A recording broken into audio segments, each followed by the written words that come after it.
या देवी सर्वभूतेषु माँ ब्रह्मचारिणी रूपेण संस्थिता नमस्तस्यै नमस्तस्यै नमस्तस्यै नमो नमः। राधे राधे दोस्तों, स्वागत है आप सभी का आपके अपने चैनल सनातन धर्म पर।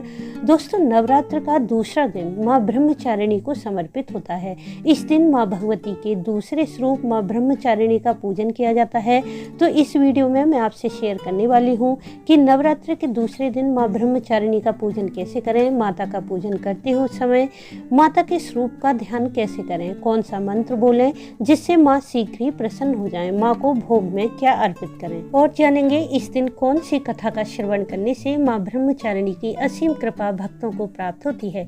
तो संपूर्ण जानकारी जानने के लिए वीडियो को पूरा जरूर देखें। वीडियो अच्छा लगे तो इसे लाइक और शेयर करना ना भूलें। यदि आप चैनल पर पहली बार आए हैं तो चैनल को सब्सक्राइब करके बेल बटन को प्रेस कर लें, जिससे नए वीडियो का नोटिफिकेशन सबसे पहले आपको मिल जाए। दोस्तों, शारदीय नवरात्र के दूसरे दिन 4 अक्टूबर दिन शुक्रवार को माँ ब्रह्मचारिणी का पूजन किया जाएगा। सच्ची श्रद्धा भक्ति भाव से माँ ब्रह्मचारिणी का पूजन किया जाता है तो सभी समस्याओं से मुक्ति मिलती है। साथ ही भक्तों को बुद्धि, विवेक, धैर्य, संयम प्राप्त होता है। सभी कार्य पूरे होते हैं और कार्यों में आ रही बाधाएं समाप्त हो जाती हैं।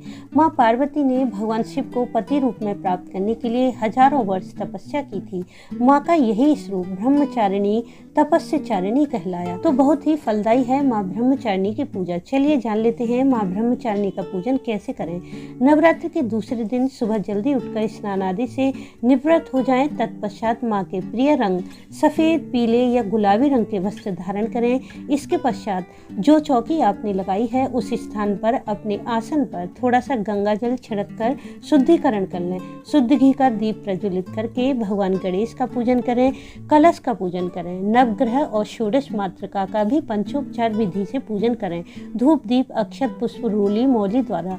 यदि आपने नवग्रह, षोडश मातृका नहीं बनाए हैं तो उनका मन में ध्यान करके आप मानसिक पूजन कर सकते हैं। इसके पश्चात माँ ब्रह्मचारिणी का पूजन आरंभ करें। अपने दाहिने हाथ में अक्षत पुष्प लेकर माँ ब्रह्मचारिणी के स्वरूप का ध्यान करें।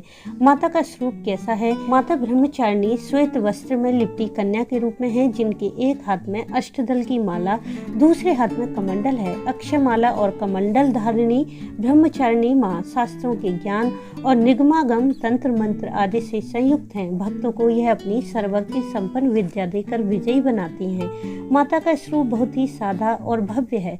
अन्य देवियों की तुलना में यह अति सौम्य, क्रोध रहित और भक्तों को तुरंत वरदान देने वाली देवी है। इस स्वरूप का ध्यान करते हुए माँ ब्रह्मचारिणी की पूजा आरंभ करें। सबसे पहले माँ को रोली, अक्षत, मौली अर्पित करें। माता को गुड़हल, कमल का पुष्प अत्यंत प्रिय है, तो यदि संभव हो तो यह पुष्प माँ को जरूर अर्पित करें। संभव ना हो तो मन में इन पुष्पों का ध्यान करके मानसिक रूप से यह पुष्प माता को अर्पित करें। मानसिक पूजा से भी आपको अत्यधिक फल प्राप्त होगा। इसके बाद इस दिन माँ ब्रह्मचारिणी के इस मंत्र का जाप करें। मंत्र है ओम देवी ब्रह्मचारिणी नमः, या फिर या देवी सर्वभूतेषु माँ ब्रह्मचारिणी रूपेण संस्थिता नमस्तस्यै नमस्तस्यै नमस्तस्यै नमो नमः। इनमें से किसी भी एक मंत्र का जाप आप कम से कम 108 बार जरूर करें, या फिर इस नवरात्र में आप माता के किसी अन्य मंत्र का जाप कर रहे हैं तो उस मंत्र का भी जाप कर सकते हैं। दुर्गा सप्तशती, दुर्गा चालीसा और माता के मंत्रों का जाप करके माता को भोग अर्पित करें। माँ ब्रह्मचारिणी को शक्कर और शक्कर से बनी वस्तुओं का भोग अत्यंत प्रिय है, तो आप यह भोग लगा सकते हैं या फिर किसी फल का भोग भी माँ को अर्पित कर सकते हैं। भोग के पश्चात माता को एक पान पर लौंग, सुपारी, इलायची रखकर जरूर अर्पित करें। पान का भोग मुख शुद्धि के लिए अर्पित किया जाता है और यह सभी वस्तुएं माँ को बहुत प्रिय हैं। श्रद्धा भाव से अर्पित करने से माता अपने भक्तों पर शीघ्र ही प्रसन्न होती हैं। पूजा के अंत में धूप, दीप, कपूर से माता की आरती करें। साथ ही पूजा में हुई जानी अनजानी गलतियों की माँ से क्षमा प्रार्थना कर लें।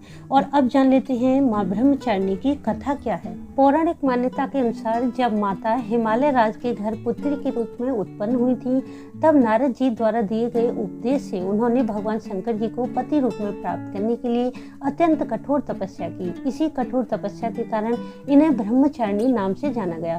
माँ 1000 साल केवल फल फूल खाकर तपस्या की, फिर 100 सालों तक केवल शाक खाकर जीवन यापन किया। बहुत दिनों तक कठोर उपवास करते हुए खुले आकाश के नीचे बारिश और धूप में भयंकर कष्ट सहकर इतनी कठोर तपस्या करने के बाद 3000 सालों तक माँ ने केवल पेड़ों से धरती पर टूटकर गिरे हुए बेल पत्रों को खाकर भगवान शंकर की पूजा अर्चना की। फिर कुछ समय के पश्चात माता ने सूखे पत्ते बेल पत्रों को भी खाना बंद कर दिया। इस प्रकार हजारों सालों तक उन्होंने बिना कुछ खाए और बिना कुछ पिए कठोर तपस्या करती रहीं। पत्तों को भी खाना छोड़ देने के कारण माता का एक नाम अर्पणा भी पड़ा। इस प्रकार हजारों वर्ष कठोर तपस्या करने के कारण देवी ब्रह्मचारिणी का शरीर दुबला पतला एकदम क्षीण हो गया। उनकी यह निर्बल दशा देखकर उनकी माता मैना को बहुत दुख हुआ। माता मैना ने उनकी इस कठोर तपस्या से बाहर निकलने के लिए उन्हें आवाज दी उमा। तभी से ब्रह्मचारिणी देवी को उमा नाम से भी जाना जाता है। देवी को इस तरह कठोर तपस्या करते देख तीनों लोकों में हाहाकार मच गया।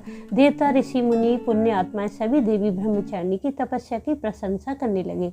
ऐसी तपस्या करना बहुत ही पुण्य कर्म है और आज से पहले किसी ने इतनी कठोर तपस्या नहीं की। और अंत में ब्रह्मा जी ने आकाश में प्रकट होकर देवी ब्रह्मचारिणी से बहुत प्रसन्न होकर कहा, देवी आज तक किसी ने भी इतनी कठोर तपस्या नहीं की। इतनी कठोर तपस्या करना तो केवल तुम्ही से संभव है। देवी तुम्हारे इस परम पवित्र और अलौकिक कार्य की चर्चा चारों दिशाओं में हो रही है। तुम्हारी मनोकामना अवश्य पूर्ण होगी। भगवान शंकर से तुम्हारा विवाह अवश्य होगा और वही तुम्हें पति रूप में प्राप्त होंगे। अब तुम तपस्या को समाप्त करके अपने घर लौट जाओ। बहुत जल्द तुम्हारे पिता तुम्हें वापस घर लेने आ रहे हैं। इस प्रकार देवी ब्रह्मचारिणी की आराधना से अनंत फल की प्राप्ति, तप, त्याग, वैराग्य, सदाचार, संयम जैसे गुणों में वृद्धि होती है। जीवन के कठिन संघर्षों में भी व्यक्ति अपने कर्तव्य से विचलित नहीं होता। माँ ब्रह्मचारिणी की कृपा से उसे सब जगह सिद्धि और विजय की प्राप्ति होती है। तो दोस्तों, उम्मीद है इस वीडियो से आपको लाभ अवश्य मिलेगा। वीडियो अच्छा लगा हो तो इसे लाइक, शेयर, सब्सक्राइब करना ना भूलें। वीडियो अंत तक देखने के लिए आपका धन्यवाद। राधे।